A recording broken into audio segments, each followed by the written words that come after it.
Hi hello friends, welcome back to my channel. ಎಲ್ಲರೂ ಹೇಗಿದ್ದೀರಾ? ಚೆನ್ನಾಗಿದ್ದೀರಾ? ನಾನು ಚೆನ್ನಾಗಿದ್ದೀನಿ. ಸೊ ಇವತ್ತೇನು ಆಟೋದಲ್ಲಿ ಹೋಗ್ತಾ ಇದ್ದಾರೆ ಇಬ್ಬರು ಅಂತ ಅಂದ್ಕೊಳ್ತಾ ಇದ್ದೀರಾ? ಇವತ್ತು ನಮ್ಮ ಅತ್ತೆದು ಕಾರ್ಯ ಇದೆ. ಸೊ ಅದಕ್ಕೆ ನನ್ನ ಗಂಡನ ಮನೆಗೆ ನನ್ನ ಪಾಪು ಜೊತೆ ಹೋಗ್ತಾ ಇದ್ದೀನಿ. ನನ್ನ ಹಸ್ಬೆಂಡು ಅಲ್ಲಿ ಕಾರ್ಯ ಮಾಡ್ತಾಯಿದ್ದಾರೆ, ಅದಕ್ಕೆ ಅವ್ರು ಬರಲಿಲ್ಲ ನಾನು ಕರ್ಕೊಂಡು ಹೋಗೋಕ್ಕೆ. ಆಟೋ ಕಳಿಸಿದ್ರು. ಆಟೋದಲ್ಲಿ ನಾನು ನನ್ನ ಪಾಪು ಬಂದ್ವಿ. ಇವತ್ತು ಶನಿವಾರ ಇರೋದ್ರಿಂದ ಕ್ಲಾಸ್ ಮುಗಿಸ್ಕೊಂಡು ಸ್ಕೂಲ್ ಮುಗಿಸ್ಕೊಂಡು ಆಮೇಲೆ ಪಾಪುನೂ ರೆಡಿ ಮಾಡಿಸಿ ಅವಳನ್ನೂ ಕರ್ಕೊಂಬಂದಿದ್ದೀನಿ ನಮ್ಮ ಅತ್ತೆ ಮನೆಗೆ. ಸೊ ನೋಡಿ, ಕಾರ್ಯ ಎಲ್ಲ ನಡೀತಾ ಇದೆ. ನನ್ನ ಮಗಳು ಬಂದಿದ್ದ ತಕ್ಷಣ ಇಲ್ಲಿ ಒಂದು ಸ್ವಲ್ಪ ಹೊತ್ತು ಯಾರ ಹತ್ರನೂ ಹೋಗಲಿಲ್ಲ, ಆಮೇಲೆ ಆಟ ಆಡ್ಕೊಂಡಿದ್ಲು. ಪ್ರಸಾದ ಇವತ್ತು ಒಬ್ಬಟ್ಟು ಮತ್ತು ವಡೆ ಮಾಡಿದರು. ನನ್ನ ಮಗಳು ಒಬ್ಬಟ್ಟು ತಿನ್ನು ಅಂದರೆ ತಿಂದಿಲ್ಲ, ವಡೆ ಮಾತ್ರ ಒಂದು 2-3 ತಿಂದಿದ್ದಾಳೆ. ತುಂಬ ಇಷ್ಟ ಆಗುತ್ತೆ ಅವಳಿಗೆ ವಡೆ ಅಂದರೆ. ಸೊ ಚಿಕ್ಕ ವಯಸ್ಸಲ್ಲೆಲ್ಲ ಇಲ್ಲಿ ಎಷ್ಟು ಆಟ ಆಡ್ತಾಯಿದ್ಲು ಅವಳು, ಅದೇ ಥರ ಇವಾಗೂ ಆಟ ಆಡ್ತಾಳೆ. ಹೂವು ಬೇಕು, ಹೂವು ಕಿತ್ಕೊಡು ಅಂತ ಅಂದ್ಬಿಟ್ಟು ಕೇಳ್ತಾ ಇದ್ದಾಳೆ. ಒಳಗಡೆನೇ ಇರ್ತಾ ಇರಲಿಲ್ಲ ಚಿಕ್ಕವಳಿದ್ದಾಗ, ಬರೀ ಇಲ್ಲಿ ಗೇಟ್ ಹತ್ರ ಬಂದು ಗೇಟ್ನ ಅಲ್ಲಾಡಿಸ್ತಾ ಇದ್ಲು. ಇದೆಲ್ಲ ನೆನಪಿರುತ್ತೆ ಇವಾಗ. ಅಬ್ಬು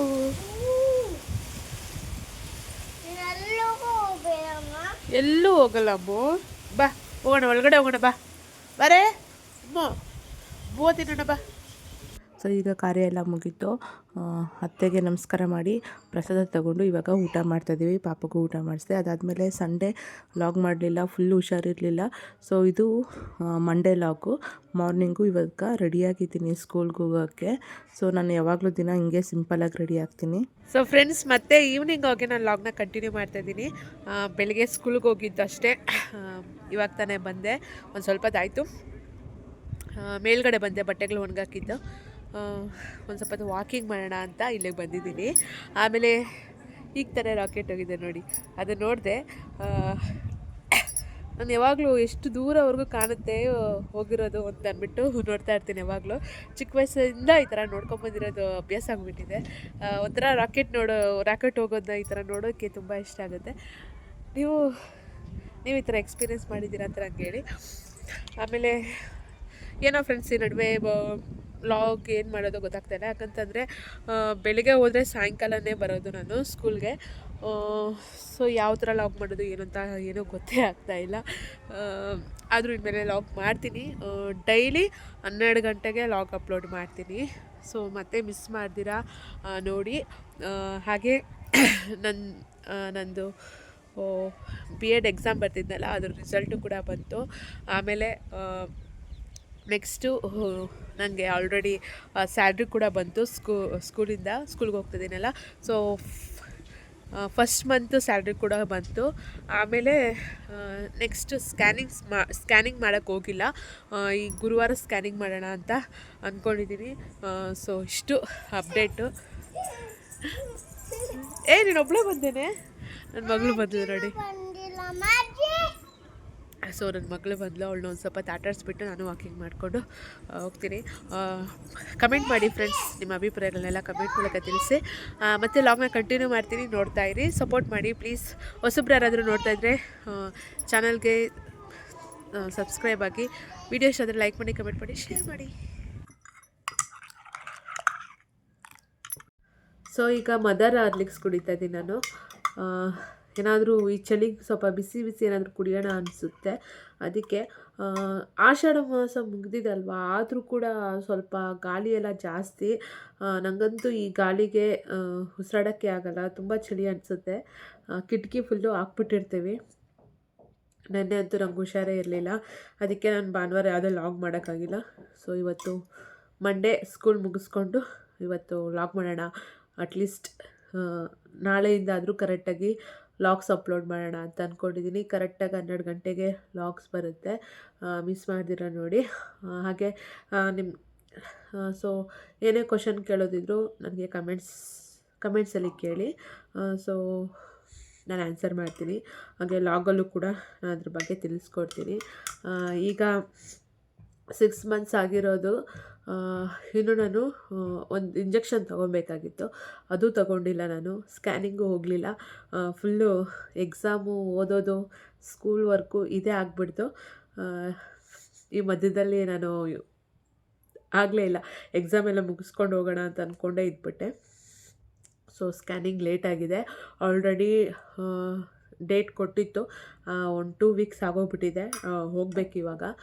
ಗುರುವಾರ ಹೋಗೋಣ ಅಂತ ಅಂದ್ಕೊಂಡಿದ್ದೀನಿ. ಹಾಗೆ ನಾಳೆ ಗೌರ್ಮೆಂಟ್ ಹಾಸ್ಪಿಟ್ಲಲ್ಲೇ ಇಂಜೆಕ್ಷನ್ ತೊಗೊಳ್ಳೋಣ, ಟಿ ಟಿ ಇಂಜೆಕ್ಷನ್ ಅಂತ ಅಂದ್ಕೊಂಡಿದ್ದೀನಿ. ಇವತ್ತು ನಮ್ಮ ಸ್ಕೂಲಿಗೆ ಬಂದಿದ್ದರು ಅವರು. ಎಲ್ಲಿ ಬರಲೇ ಇಲ್ಲ ಅಂತ ಕೇಳಿದ್ರು ಹಾಸ್ಪಿಟ್ಲಿಗೆ. ಬರ್ತೀನಿ ಅಂತ ಹೇಳಿ ಹೋಗೋಣ ಅಂತಿದ್ದೀನಿ. ನಾಳೆ ಬೇರೆ ಬ್ಯುಸಿನೇ, ಯಾಕಂದರೆ ಮಕ್ಕಳಿಗೆ FA1 ಟೆಸ್ಟ್ ಇದೆ. ಅದೆಲ್ಲ ನಾಳೆ ಇಂಗ್ಲೀಷ್ ಬೇರೆ ನಾನು ತಗೊಳ್ಳೋ ಸಬ್ಜೆಕ್ಟೇ ಇದೆ ಟೆಸ್ಟು. ಸೊ ಮಧ್ಯದಲ್ಲಿ ಕೇಳಿಕೊಂಡು ಹೋಗಿ ಇಂಜೆಕ್ಷನ್ ಹಾಕ್ಸ್ಕೊಂಬರ್ಬೇಕು. ಅಂದರೆ ಸ್ವಲ್ಪ ತುಂಬ ಟಯರ್ಡ್ ಅನಿಸುತ್ತೆ. ಈ ನಡುವೆ ತಲೆನೋವು, ಹೆಡ್ಡೇಕು ಜಾಸ್ತಿ ಬರ್ತಾಯಿದೆ. ಯಾಕಂತಂದರೆ ಈ ಕ್ಲೈಮೇಟ್ಗೂ ಇಷ್ಟೊಂದು ಗಾಳಿ ಇರೋದಕ್ಕೂ ಮತ್ತು ಅಲ್ಲೇ ಆಚೆನೇ ಸ್ಕೂಲಲ್ಲಿ ಇರ್ತೀವಲ್ಲ, ಇಲ್ಲಾಂದರೆ ಮನೇಲಿದ್ದರೆ 4 ಗೋಡೆ ಮಧ್ಯದಲ್ಲಿ ಇದ್ಬಿಡ್ತೀವಿ. ಬಟ್ ಅಲ್ಲಿ ಸ್ಕೂಲಲ್ಲಿ ಅಂತಂದರೆ ಸ್ವಲ್ಪ ರೂಮ್ ಫುಲ್ಲು ಚೆನ್ನಾಗಿದೆ, ಗಾಳಿ ಬೆಳಕು ರೂಮಲ್ಲೆಲ್ಲ, ಕ್ಲಾಸಲ್ಲಿ. ಸೊ ಜಾಸ್ತಿ ಗಾಳಿ ಬರ್ತಾ ಇರುತ್ತೆ. ಆ ಗಾಳಿಗೆ ನಂಗೆ ಮೂಗು ಕಟ್ಬಿಡುತ್ತೆ. ನನಗೆ ಒಂಥರ ಫುಲ್ ಹೆಡ್ಡೇಕ್ ಆಗೋಗುತ್ತೆ. ನಿಜವಾಗ್ಲೂ ತುಂಬ ಕಷ್ಟ ಆಗುತ್ತೆ ಟೀಚಿಂಗ್ ಮಾಡುವಾಗ. ನಾಸೋವಿನ್ ಇಟ್ಕೊಂಡ್ಬಿಟ್ಟಿದ್ದೀನಿ. ಮಕ್ಳ ಮುಂದೆನೇ ನಾಸೋವಿನ್ ಹಾಕ್ಕೊಂಡ್ಬಿಡ್ತೀನಿ. ಮೆಡಿಸಿನು ಇರೋಕ್ಕಾಗಲ್ಲ, ಉಸಿರಾಡೋಕ್ಕಾಗಲ್ಲ, ಜಾಸ್ತಿ ಉಸಿರಾಡೋಕ್ಕಾಗಲ್ಲ ಬಾಯಲ್ಲೇ. ಸೊ ಮೂಗಲ್ಲಿ ಉಸಿರಾಡ್ತಾಯಿದ್ರೆ ನಮ್ಗೆ ಗೊತ್ತಾಗಲ್ಲ ನಾವು ಬ್ರೀತ್ ಮಾಡ್ತಾಯಿದ್ದೀವೋ ಇಲ್ಲ ಅಂತ. ಅದೇ ನಾವು ಬಾಯಲ್ಲಿ ಉಸಿರಾಡ್ತಾ ಇದ್ದಾಗ ನಮ್ಗೆ ಗೊತ್ತಾಗುತ್ತೆ, ಅಯ್ಯೋ ನಮ್ಗೆ ಉಸಿರಾಡೋಕ್ಕಾಗ್ತಾಯಿಲ್ಲ, ಸರಿಗೆ ಉಸಿರಾಡೋಕ್ಕಾಗ್ತಾಯಿಲ್ಲ, ಬಾಯಲ್ಲಿ ಉಸಿರಾಡ್ತಾಯಿದ್ದೀನಿ ಅಂತ ಅನಿಸುತ್ತೆ. ಸೊ ನಾಸೋವಿನ್ ಹಾಕ್ಕೊಂಡ್ರೆ ಸ್ವಲ್ಪ ನೋಸು ಕ್ಲಿಯರ್ ಆಗುತ್ತೆ. ಅದು 1-2-3 ಅವರ್ಸ್. ಮತ್ತೆ ಇನ್ನೊಂದ್ಸರಿ ನಾಸೋವಿನ್ ಹಾಕ್ಕೊಂಡ್ರೆ ಮತ್ತೆ ಮೂಗಲ್ಲಿ ಉಸಿರಾಡೋಕ್ಕಾಗೋದು. ಸೊ ಇದೊಂದು ಪ್ರಾಬ್ಲಮ್ ನನಗೆ ಈ ಸೀಸನೆಲ್ಲ ಇರುತ್ತೆ. ನನಗೆ ಸಮ್ಮರ್ ಸೀಸನ್ನೇ ಆರಾಮಾಗಿ ಉಸಿರಾಡ್ಕೊಂಡಿರೋದು ಅಂತಂದರೆ. ಆಮೇಲೆ ಇದು ಸಿಮ್ಟಮ್ಸು ಮೋಸ್ಟ್ಲಿ ಇದ್ರದ್ದು ಇರ್ಬೋದೇನೋ ಇದು ಪ್ರೆಗ್ನೆನ್ಸಿದು ಇರ್ಬೋದೇನೋ ಗೊತ್ತಿಲ್ಲ. ಬಟ್ ತುಂಬಾ ಬ್ರೀತಿಂಗ್ ಪ್ರಾಬ್ಲಮ್ ಆಗುತ್ತೆ. ರಾತ್ರಿಯೆಲ್ಲ ನಿದ್ದೆನೇ ಮಾಡೋಕ್ಕಾಗಲ್ಲ. ಸೊ ಇದೊಂದು ಪ್ರಾಬ್ಲಮ್ಮು. ಬಿಸಿದೆ ಅಂತ ಕುಡಿತಾ ಇಲ್ಲ ಅಷ್ಟೇ, ಆರಲಿ ಅಂತ ಅಂದ್ಬಿಟ್ಟು ಚೆನ್ನಾಗಿ ಬಿಸಿ ಮಾಡ್ಕೊಂಬಂದಿದ್ದೀನಿ. ಚೆನ್ನಾಗಿ ಬಿಸಿ ಬಿಸಿ ಇರೋದು ಕುಡಿಯೋಣ ಈ ಚಳಿಗೆ ಅಂತ ಅಂದ್ಬಿಟ್ಟು. ಆಮೇಲೆ ಫ್ರೆಂಡ್ಸ್, ಏನೋ ಇಷ್ಟು ಕಷ್ಟಪಟ್ಕೊಂಡು ಹೋಗ್ತಾಯಿದ್ದೀನಿ ಜಾಬ್ಗೆ. ಮನೇಲಿ ಅಂತಂದರೆ ಇಷ್ಟನೇ ಇಲ್ಲ, ನಾನು ಜಾಬ್ಗೆ ಹೋಗೋದೇ ಇಷ್ಟ ಇಲ್ಲ, ದುಡಿಯೋದೇ ಇಷ್ಟ ಇಲ್ಲ. ನಾನು ದುಡಿಬಾರ್ದು, ನನ್ನ ಹಸ್ಬೆಂಡು ದುಡಿಬಾರ್ದು, ಮನೆಯಲ್ಲೇ ಇರಲಿ, ಮಗು ನೋಡ್ಕೊಂಡಿರಲಿ ಅಂತ ಅಂದ್ಕೊತಾರೆ ಅವರು. ನಾವು ಏನು ದುಡಿದಿರ ಇದ್ದರೆ ನಮಗೆ ಅಂತ ಏನಿರುತ್ತೆ ಫ್ರೆಂಡ್ಸು? ಏನೂ ಇರಲ್ಲ. ನಮ್ಮ ಅಕೌಂಟಲ್ಲಿ ಅಂತ ನಮಗೆ ಅಂತ ಏನೂ ಇಲ್ಲ. ಅದು ದುಡ್ಡಿಲ್ಲ ಅಂತ ಹೇಳ್ಬಾರ್ದು, ಬಟ್ ನಾನು ಹೇಳ್ತಿರೋದು ಅದೇ ಅರ್ಥ. ಸೊ ನಾವು ದುಡ್ದಿಲ್ಲ ಅಂದರೆ ದುಡ್ಡಿರಲ್ಲ, ನಮ್ಮ ಹತ್ರ ಏನೂ ಇರಲ್ಲ.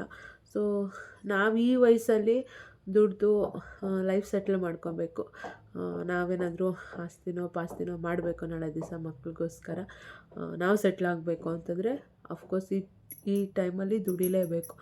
ಇಂಥ ಟೈಮಲ್ಲಿ ನಾವು ದುಡಿಯೋಕ್ಕೆ ಹೋಗ್ದಿರ ಮನೆಯಲ್ಲೇ ಕುತ್ಕೊಂಡು ಮಗು ನೋಡ್ಕೊಂಡಿರ್ತೀವಿ ಅಂತಂದರೆ, ಅದು ಓದಿದ್ದು, ಕೆಲಸ ಮಾಡೋ ಶಕ್ತಿ ಇದ್ದು, ಜಾಬ್ ಮಾಡೋಕ್ಕೆಲ್ಲ ಇದ್ದರೂ ಕೂಡ ನಾವೇನು ದುಡಿದಿರ ಮನೆಯಲ್ಲೇ ಇತ್ತು ಅಂತಂದರೆ ಏನು ಹೇಳಬೇಕು ನಂಗೆ ಅರ್ಥ ಆಗ್ತದೆ. ಮಗು ನೋಡಿಕೊಂಡು ಮನೇಲೇ ಇರಲಿ ಅಂತ ಬಯಸ್ತಾರೆ. ಮಗುನ ಅಂಗನವಾಡಿಗೆ ಬಿಡ್ತೀವಿ. ಆ ಮಗು ಬೆಳಗ್ಗೆ ಹೋದರೆ ಇನ್ನು ಸಾಯಂಕಾಲ ಬರುತ್ತೆ. ನಾವು ಮನೇಲಿದ್ದು ಏನು ಮಾಡೋದು? ನಾವು ಯಾಕೆ ದುಡಿಯೋಕ್ಕೆ ಹೋಗ್ಬಾರ್ದು? ದುಡಿಯೋದು ತಪ್ಪಾ? ನಂಗೆ ಅರ್ಥನೇ ಆಗ್ತಿಲ್ಲ. ದುಡಿಬೇಡಿ ಅಂತಂದರೆ ಇನ್ನೇನು ಮುಂದಕ್ಕೆ ಭಿಕ್ಷೆ ಬೇಡ್ಕೊಂಡು ಹೋಗ್ಬೇಕಾ? ದುಡಿದಿರ ಇದ್ದರೆ, ದುಡಿಯೋ ವಯಸ್ಸಲ್ಲಿ ದುಡ್ದಿಲ್ಲ ಅಂದರೆ ಆಮೇಲೆ ಭಿಕ್ಷೆನೇ ಬೇಡಬೇಕು. ನಿಜ ಹೇಳ್ಬೇಕಂತಂದರೆ ನಾವು ದುಡಿಬೇಕು. ಆ ವಯಸ್ಸಲ್ಲಿ ಏನೇನು ಮಾಡಬೇಕು ಅದೆಲ್ಲ ಮಾಡಬೇಕು. ಓದೋ ವಯಸ್ಸಲ್ಲಿ ಓದೋದು, ಕೆಲಸ ಮಾಡೋ ವಯಸ್ಸಲ್ಲಿ ಕೆಲಸ ಮಾಡೋದು, ಆಸ್ತಿ ಪಾಸ್ತಿ ಮಾಡೋ ಸಮಯದಲ್ಲಿ ಆಸ್ತಿ ಪಾಸ್ತಿ ಮಾಡೋದು. ಆ ವಯಸ್ಸಲ್ಲಿ ಏನೇನು ಮಾಡಬೇಕೋ ಅದನ್ನೇ ಮಾಡಬೇಕು. ದುಡಿಯೋ ವಯಸ್ಸಲ್ಲಿ ದುಡಿದಿರ ಮನೇಲೇ ಇದ್ದರೆ ಏನು ಪ್ರಯೋಜನ? ಏನೋ ಒಂಥರ ಜನ ಹೆಂಗೆ ಅಂದರೆ ತುಂಬ ಸ್ವಾರ್ಥ ನೋಡ್ತಾರೆ. ಬೇಡ, ಅವ್ರು ದುಡಿದ್ಬಿಟ್ರೆ, ಅವ್ರು ದುಡ್ಡು ಸಂಪಾದನೆ ಮಾಡಿದ್ರೆ ನಮ್ಮ ಅವಶ್ಯಕತೆ ಎಲ್ಲಿರುತ್ತೆ? ಈ ಥರ ಥಿಂಕ್ ಮಾಡೋರು ಇರುವಾಗ ನಾವೇನು ಮಾಡೋಕ್ಕಾಗಲ್ಲ. ಬರೀ ಸ್ವಾರ್ಥ, ಅವರೊಬ್ಬರು ಚೆನ್ನಾಗಿರಬೇಕು, ಅವ್ರ ಸ್ವಾರ್ಥಕ್ಕೋಸ್ಕರ ಇನ್ನೊಬ್ಬರನ್ನ ಬಲಿ ಕೊಡೋದು ನನಗೆ ನಿಜ ನನ್ನ ಲೈಫಲ್ಲೇ ನನಗೆ ಆಗ್ತಿರೋದು. ತುಂಬಾ ಬೇಜಾರಾಗ್ತಾಯಿದೆ ನನಗೆ. ಒಂಥರ ಏನಂದರೆ ರೆಕ್ಕೆ ಪುಕ್ಕನೆಲ್ಲ ಕಟ್ ಮಾಡಿಬಿಟ್ಟು ಬಿಟ್ಬಿಡ್ತಾರಲ್ಲ, ಹಂಗಾಗೋಗಿದೆ ನನ್ನ ಜೀವನ. ಎಲ್ಲೂ ಹೋಗಬಾರ್ದು, ಎಲ್ಲೂ ಸ್ವತಂತ್ರವಾಗಿ ನಮ್ಮದು ಅಂತ ಇಂಡಿಪೆಂಡೆಂಟಾಗೇ ಇರಬಾರ್ದು. ಆರಕ್ಕೆ ಆಗಬಾರ್ದು, ಆ ಥರ ರೆಕ್ಕೆ ಪುಕ್ಕನೆಲ್ಲ ಕಟ್ ಮಾಡಿಬಿಡ್ತಾರೆ ಅವ್ರ ಸ್ವಾರ್ಥಕ್ಕೋಸ್ಕರ. ಇಂಥ ಜನಗಳ ಮಧ್ಯೆ ನಾವು ದಿನನಿತ್ಯ ಜೀವನ ಮಾಡಬೇಕು ಅಂತಂದರೆ ಎಲ್ಲ ನಾವು ಕೇಳ್ಕೊಂಬಂದಿರೋನೇ ಬರೋ ಫ್ರೆಂಡ್ಸ್. ಇದು ಆಫ್ ಆಗ್ತಾ ಇರುತ್ತೆ, ಅದಕ್ಕೆ ನಾನು ಈ ಥರ ಮತ್ತೆ ಆನ್ ಮಾಡ್ತಾ ಇರ್ತೀನಿ ಅಷ್ಟೇ.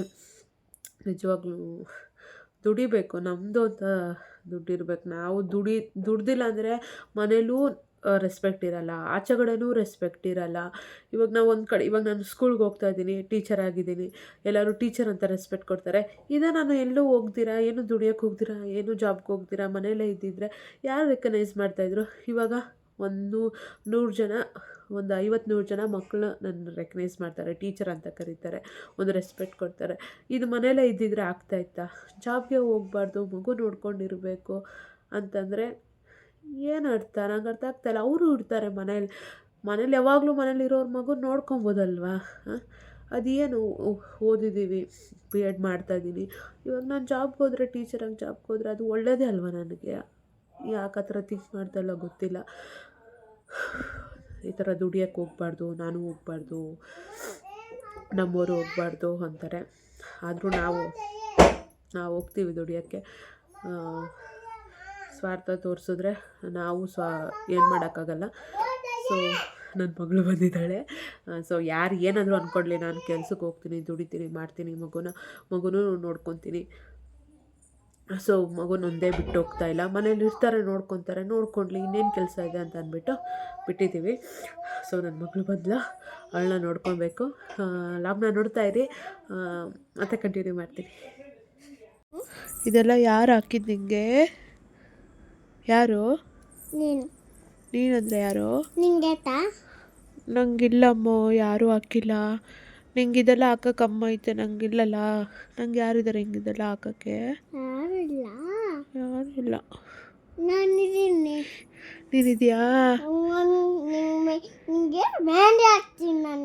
ನನಗೆ ಮೆಹಂದಿ ಹಾಕ್ತೀಯ ಅಮ್ಮ? ನನಗೆ ಹಾಕ್ತೀಯಾ?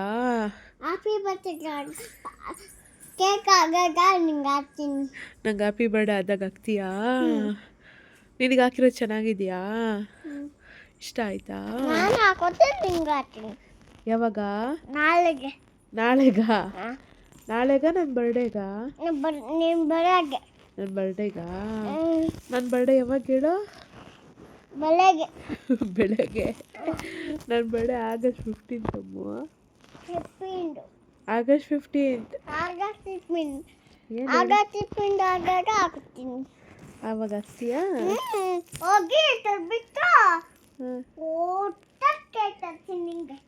ಹೊಸ ಕೇಕ್ ತರ್ತೀಯ ನನಗೆ? ಆಮೇಲೆ ಇನ್ನೇನು ತರ್ತೀಯ ನನಗೆ?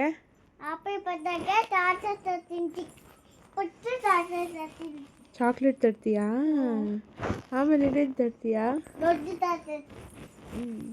ಆಮೇಲೆ ನನಗೆ ಏನು ಕೊಡಿಸ್ಕೊಡ್ತೀಯಾ ಬರ್ಡೇಗೆ?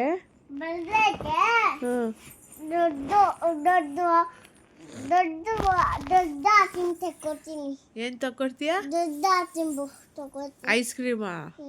ಐಸ್ ಕ್ರೀಮ್ ಎಲ್ಲ ಬೇಡ ನನಗೆ. ನನಗೆ ಯಾವ ಬಟ್ಟೆ ಕೊಡಿಸ್ತೀಯ ಹೇಳು?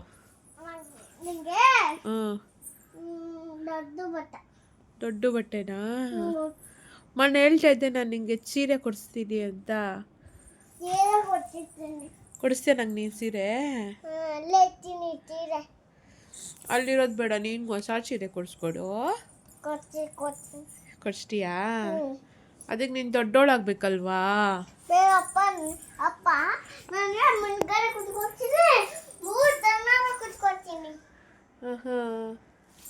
ಬೀಳ್ತೀಯ, ಹುಷಾರು. ಅಯ್ಯೋ ನೋಡು, ಕೂದಲೆಲ್ಲ ಹೆಂಗೆ ಮಾಡ್ಕೊಂಡಿದ್ಯಾ? ಯಾಕೆಲ್ಲ ಕೆದ್ರಿಸ್ಕೊಂಬಿಡೋದು? ಅಜ್ಜಿ ಮಾಡಿದ್ದ? ಡೇ ಕಲ್ಲಿ ಬೀಳ್ತೀಯ, ಬಾಯ್ ಕೆಳಗಡೆ.